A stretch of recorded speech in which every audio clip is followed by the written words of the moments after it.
ve triunfo de Petro como histórico y explica su tuit de ayer sobre el fin del maleficio. Por cierto, confirmó que ya habló con Gustavo Petro. Imagínense nada más en una cumbre, Petro López Obrador, Petro AMLO. No.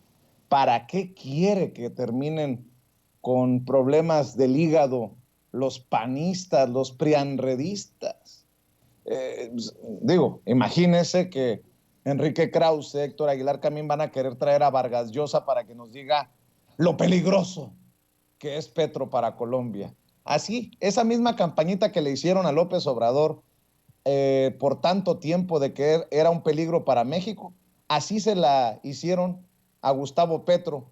Pero el pueblo colombiano enseñó que como el mexicano ya abrió los ojos y que tonto es el que piensa que el pueblo es tonto. Esto es lo que dijo el presidente Andrés Manuel López Obrador sobre la victoria de Gustavo Petro, y no es poca cosa, también hay que señalarlo, la victoria de Francia Márquez, una mujer de, eh, de raíces humildes, híjole, lo voy a decir, de color de piel tostada, y ese color de piel seguramente a muchos les sacará ese racismo que llevan guardado en sus corazones. Ve y escuche lo que dijo el presidente en la mañanera. Y yo le quiero preguntar, Adriana Estela Flores de Imer Noticias, en primer lugar acerca de este triunfo electoral de Gustavo Petro allá en Colombia y ante pues las elecciones también que vienen en Brasil.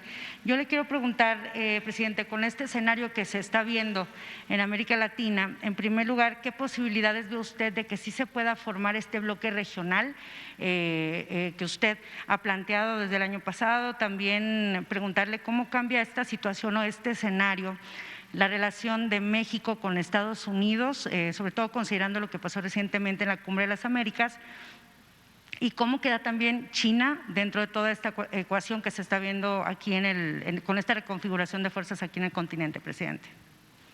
Bueno, pues yo estoy contento porque nosotros iniciamos una nueva etapa en el resurgimiento de los movimientos democráticos con dimensión social en nuestra América, es decir, en América Latina y en el Caribe.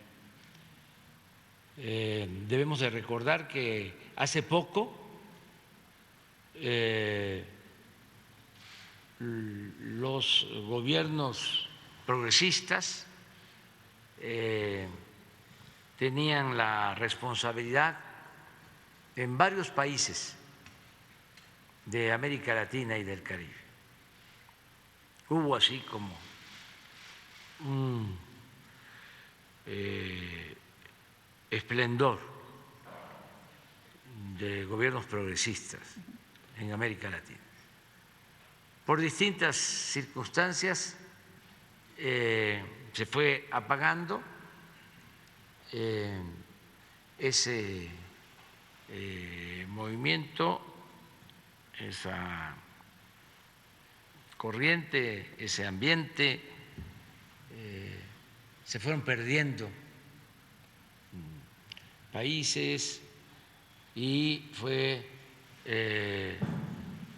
regresando el conservadurismo. Cuando llegamos nosotros eran pocos los países que tenían gobiernos progresistas. A partir de nuestra llegada se inicia una etapa nueva y empiezan a haber triunfos importantes. Y el de ayer fue histórico. Así lo expresé en un texto, a ver si lo pones que nos va a ayudar a entender lo que fue el triunfo de Gustavo Petro ayer en Colombia. ¿Piensa ir para allá? Ayer le hablé ¿Qué le expresó a para Gustavo? felicitarlo.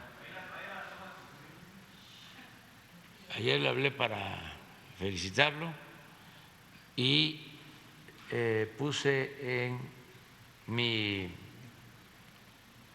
Face y en el Twitter este texto.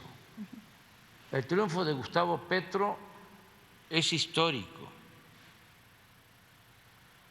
Los conservadores de Colombia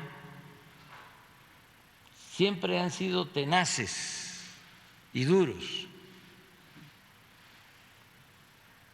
El escritor José María Vargas Vila relataba que los dictadores de su país, esto a finales del siglo XIX, que el conservadurismo estaba en su apogeo, cuando todavía Panamá pertenecía a Colombia.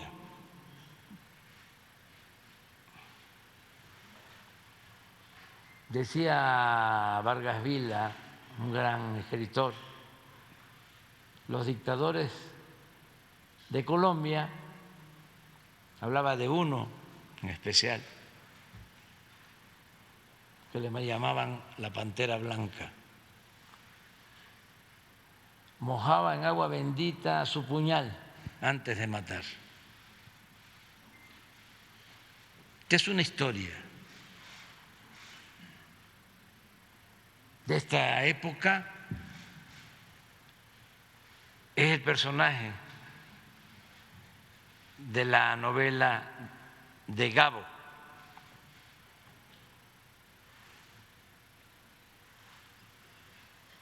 Era real, Aureliano Buendía, era un militar liberal, Uribe y Uribe, y es el prototipo que utiliza Gabo para describir al personaje Aureliano Buendía, de esa época.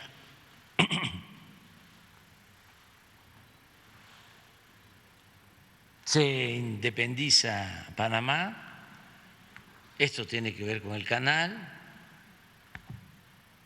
con otros intereses.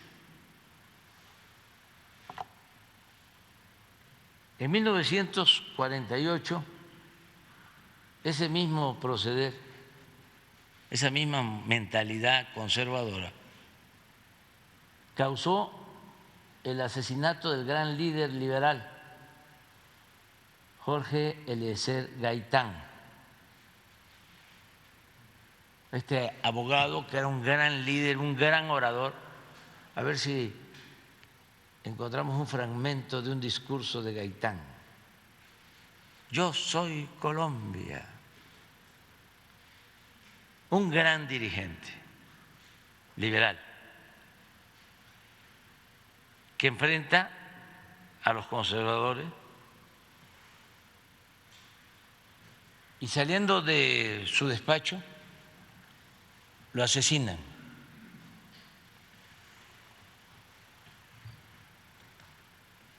Y el pueblo enardecido por el crimen de su líder destruye todos los edificios públicos de Bogotá. Le llaman el Bogotazo. Y hubo miles de muertos. Fue una revolución popular espontánea y cruel, porque perdieron la vida muchos. Gabriel García Márquez escribió, ¿cómo se llama su libro de memoria? Vivir para contarlo. Ahí él describe que su amigo Wilfrido Mathieu le fue a avisar del asesinato de Gaitán. Y su amigo le expresó: se jodió este país. Y a partir de entonces se desata una represión y surgen movimientos guerrilleros y toda la historia última de violencia y también de malos gobiernos.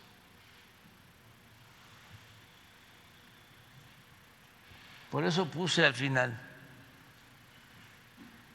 el triunfo de hoy puede ser el fin de ese maleficio. Las palabras del presidente Andrés Manuel López Obrador, que creo que han tenido eco por la clase de historia que ha dictado también desde la mañanera, y creo que es importante también decirle que el grupo guerrillero, el Ejército de Liberación Nacional de Colombia, anunció ya su disposición de reanudar los diálogos de paz durante el gobierno de Gustavo Petro, que se instalará en el país el próximo 7 de agosto. Y cito: el ELN mantiene activo su sistema de lucha y resistencia política y militar, pero también su plena disposición para avanzar en un proceso de paz que dé continuidad a la mesa de conversaciones iniciada en Quito en febrero de 2017, dice un comunicado del grupo guerrillero. La agrupación emitió ese comunicado luego de conocerse el triunfo de Gustavo Petro en el balotaje de los comicios presidenciales celebrado ayer domingo en Colombia. Y bueno, después de la clase de historia del presidente, después de darle a conocer este comunicado del ELN, que asegura que mantiene activo su sistema de lucha, de resistencia política y militar, pero también su disposición para avanzar en el proceso de paz, escuchemos también la opinión del maestro Ricardo Sevilla.